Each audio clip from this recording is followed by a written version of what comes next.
नमस्कार दोस्तों, एसएसएम यानी श्री स्टॉक मार्केट चैनल में आपका बहुत बहुत स्वागत है।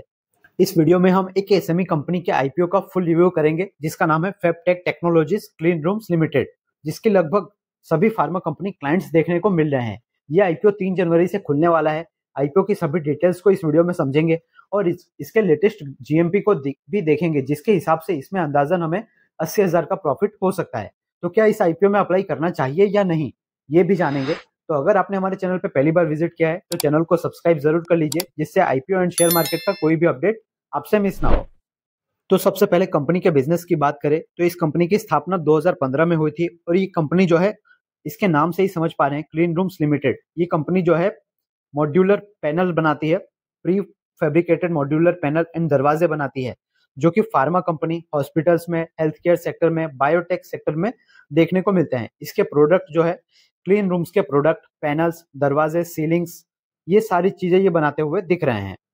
बेसिकली रूम पूरा क्लीन दिखे, पूरा एकदम सिंपल क्लियर दिखे। हॉस्पिटल्स वगैरह में भी रूम्स आपने देखे होंगे किस हिसाब से वो मॉड्यूलर पैनल में सेट होते हैं और एकदम क्लियर देखने को मिलते हैं। इसके अलावा डिफेंस एंड इलेक्ट्रिक सेक्टर में कुछ कुछ सेगमेंट ऐसे होते हैं जहाँ पे हर किसी को एंट्री नहीं दी जाती है, और अगर उसका कोई भी, अगर वहाँ का एक भी प्रोडक्ट इधर उधर होता है तो बड़ी खामी वहाँ पे देखने को मिल सकती है।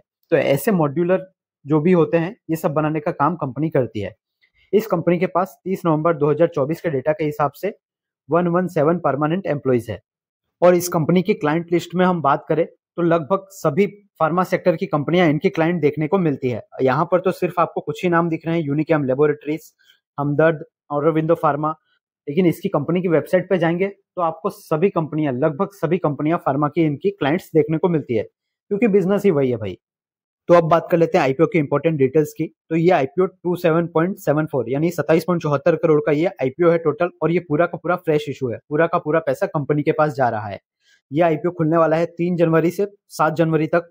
इसका प्राइस फेस वैल्यू जो रखा गया है वो 10 रुपए पर शेयर का है, और इसका जो प्राइस बैंड रखा गया है वो 80 to 85 रुपीज रखा गया है।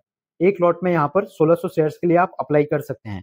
ये जो आईपीओ है बुक बिल्ट इशू आईपीओ है, और इसकी लिस्टिंग बीएसई एसएमई पे होते हुए दिख जाएगी। मार्केट मेकर इसके रिक्सो सिक्योरिटीज लिमिटेड देखने को मिल रहे हैं, और इसकी लिस्टिंग हमें 10 जनवरी 2025 को होते हुए दिख जाएगी।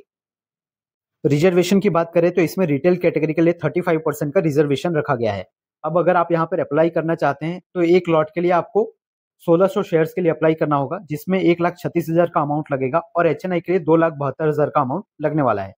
इस आईपीओ में कंपनी के फाइनेंशियल्स की बात करें, जो कि किसी भी एसएमई आईपीओ में सबसे इंपॉर्टेंट होता है, तो इसके जो रेवेन्यू है वो साल दर साल हमें नीचे हुए जाते हुए ही दिख रहे हैं। 2022, 2023 और 2024 में रेवेन्यू में हमें डिक्लाइन देखने को मिल रहा है। 2023 में इसका मैक्सिमम रेवेन्यू 124 करोड़ का था, वहां पे इन्होंने प्रॉफिट 7.96 करोड़ का किया, और 2024 में 97 करोड़ का रेवेन्यू इन्होंने रिपोर्ट किया, 5.78 करोड़ का प्रॉफिट किया। इस साल सिर्फ 6 महीने का डेटा अवेलेबल है, जिसके हिसाब से इनका रेवेन्यू 62 करोड़ हो चुका है, और प्रॉफिट इस साल इन्होंने 5.40 करोड़ का सिर्फ 6 महीने में रिपोर्ट किया है। कंपनी के ऊपर कर्जा 3.2 करोड़ देखने को मिल रहा है, लगभग, जो कि बहुत ही कम है, और कंपनी के पास रिजर्व भी 53 करोड़ के है। कंपनी का जो प्रॉफिट आफ्टर टैक्स मार्जिन है वो यहाँ पर अराउंड 6% के करीब है। कंपनी का आरओई 12% और आरओसी लगभग 15% देखने को मिल रहा है, और डेब्ट टू इक्विटी रेशियो 0.11% देखने को मिल रहा है, जो कि काफी कम है। इस आईपीओ के बाद कंपनी का पी 10 के अराउंड ही रहने वाला है। और अगर बात करें इसका मार्केट कैप की, तो जिस हिसाब से इनका प्राइस बैंड रखा गया है, इसके हिसाब से ये मार्केट कैप डिमांड कर रहे हैं 104.71, लगभग 105 करोड़ का। बात करें इसके पीयर कंपैरिजन की, तो इसका कोई भी कॉम्पिटिटर हमें देखने को नहीं मिल रहा। इनकी नीश में ये अकेले ही प्लेयर नजर आ रहे हैं। इस आईपीओ का ऑब्जेक्टिव की बात करें तो कंपनी पैसा क्यों जुटाना चाहती है, तो कंपनी ने जो है केल्विन एयर कंडीशनिंग एंड वेटिनम सिस्टम प्राइवेट लिमिटेड करके एक कंपनी को एक्विजिशन करना चाहती है, उस कंपनी को खरीदना चाहती है, और एयर कंडीशनिंग इस सेक्टर में भी कंपनी उतरना चाहती है, जिसके लिए कंपनी यहाँ से पैसे जुटा रही है। इसके अलावा लॉन्ग टर्म वर्किंग कैपिटल, यानी कंपनी धंधा करने के लिए भी पैसा अपने पास रखना चाहती है, जो कि एक अच्छा चीज देखने को मिल रहा है। इस आईपीओ के रजिस्ट्रार मासिता सर्विसेज प्राइवेट लिमिटेड देखने को मिल रहे हैं, और इसका lead manager Vivro financial services private limited देखने को मिल रहे हैं। इनका नाम काफी अच्छा देखने को मिल जाता है। 2024 में ये सिर्फ 2 एसएमई आईपीओ लेकर आए थे, Ganesh infra world and Shiv Texchem limited का, जो कि अच्छी खासे लिस्टिंग गेन के साथ लिस्ट हुआ और अभी भी अच्छे खासे प्राइस पर ट्रेड कर रहा है। और अगर इसके लेटेस्ट ग्रे मार्केट प्रीमियम की बात करें तो इसका लेटेस्ट ग्रे मार्केट प्रीमियम अभी चल रहा है 58% के करीब, यानी 85 रुपीज के सामने 50 रुपए का ग्रे मार्केट प्रीमियम चल रहा है। याद रखिए, ग्रे मार्केट प्रीमियम सिर्फ एक अंदाजा होता है, इसके पूरे भरोसे ना रहे, ये कभी भी चेंज हो सकता है। अगर जीएमपी यही बनी रही तो इसके हिसाब से 80,000 का अराउंड का प्रॉफिट एक लॉट पे यहाँ पे देखने को मिल सकता है। तो ये तो हो गई आईपीओ की सभी डिटेल्स। अगर अभी तक आपको सभी जानकारी एकदम क्लियरली समझ में आई है तो वीडियो को लाइक कर दीजिए और चैनल पे पहली बार है तो सब्सक्राइब भी कर लीजिए। अब बात करते हैं इस आईपीओ के नेगेटिव्स एंड पॉजिटिव्स की, जिससे हम ये डिसीजन बना सके कि क्या इस आईपीओ में अप्लाई करना ठीक रहेगा या नहीं। तो सबसे पहले पॉजिटिव्स की बात कर लेते हैं। तो कंपनी जिस बिजनेस में है उसमें ये अकेली बिजनेस करती हुई दिख रही है, इसका कोई कॉम्पिटिटर नहीं दिख रहा, जिसके कारण इसका जो मार्जिन है ये भी हमें ज्यादा देखने को मिल रहा है, अच्छा देखने को मिल रहा है। और रेवेन्यू वगैरह में भी थोड़ा सा डिक्लाइन भले हो, लेकिन इस साल अच्छा रेवेन्यू देखने को मिल सकता है। और इसके अलावा जो कंपनी का पैसे जुटाने का आईपीओ लाने का ऑब्जेक्टिव है, वो भी हमें एक नई फैसिलिटी बनाने, नए धंधे में एंटर करने के लिए कंपनी लाई है ये आईपीओ। तो ये दो चीजें हमें पॉजिटिव देखने को मिल रही है। निगेटिव्स की बात करें तो इसके फाइनेंशियल्स, इसमें हमें ग्रोथ देखने को नहीं मिल रही ज्यादा। एक्चुअली जिनका रेवेन्यू है वो घटते हुए भी नजर आ रहा है 22%, और प्रॉफिट मार्जिन भी 27% जितना घटे हुए प्रॉफिट दिख रहा है।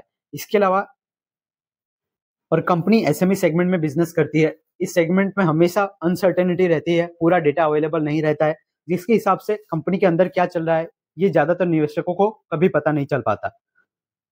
तो मैंने आपको क्लियरली आईपीओ का सभी डिटेल्स, कंपनी का पॉजिटिव, नेगेटिव्स, ऑब्जेक्टिव सब कुछ समझा दिया है। डिसीजन आपको खुद को लेना है, क्योंकि देखिए शेयर मार्केट में कोई भी डिसीजन आपको खुद को अपना रिस्क को देखते हुए ही लेना चाहिए, क्योंकि शेयर मार्केट में रिस्क होता है और एसएमई आईपीओ में तो भयंकर रिस्क होता है। इसलिए कोई भी इन्वेस्टमेंट डिसीजन लेने से पहले अपने वेल क्वालिफाइड फाइनेंशियल एडवाइजर से बात जरूर कर ले, और उसके बाद ही कोई भी डिसीजन अपने रिस्क एपेटाइट के हिसाब से ही ले। मेरी ओर से इसमें आपको अप्लाई करने या ना करने की कोई ऐसी राय नहीं है। आशा करता हूँ ये वीडियो आपको हेल्पफुल एंड इन्फॉर्मेटिव लगा होगा। तो इस वीडियो को लाइक कर दीजिए और अपने शेयर मार्केट एंड आईपीओ वाले दोस्तों के साथ जरूर शेयर कर दीजिए, जिससे उनकी भी हेल्प हो सके। और ऐसे ही शेयर मार्केट एंड आईपीओ की रेगुलर अपडेट्स के लिए आपके अपने चैनल एसएसएम यानी श्री स्टॉक मार्केट को सब्सक्राइब करके बेल आइकन को प्रेस करना मत भूलिए। आप हमारे टेलीग्राम एंड व्हाट्सएप चैनल को भी ज्वाइन कर सकते हैं, जहां आपको सारी अपडेट्स सबसे पहले मिल जाती है, वो चाहे भले आईपीओ की हो या शेयर मार्केट की कोई भी अपडेट। मैं मिलता हूं आपसे नेक्स्ट वीडियो में, तब तक के लिए याद रखिए, the more you learn the more you earn. Thank you.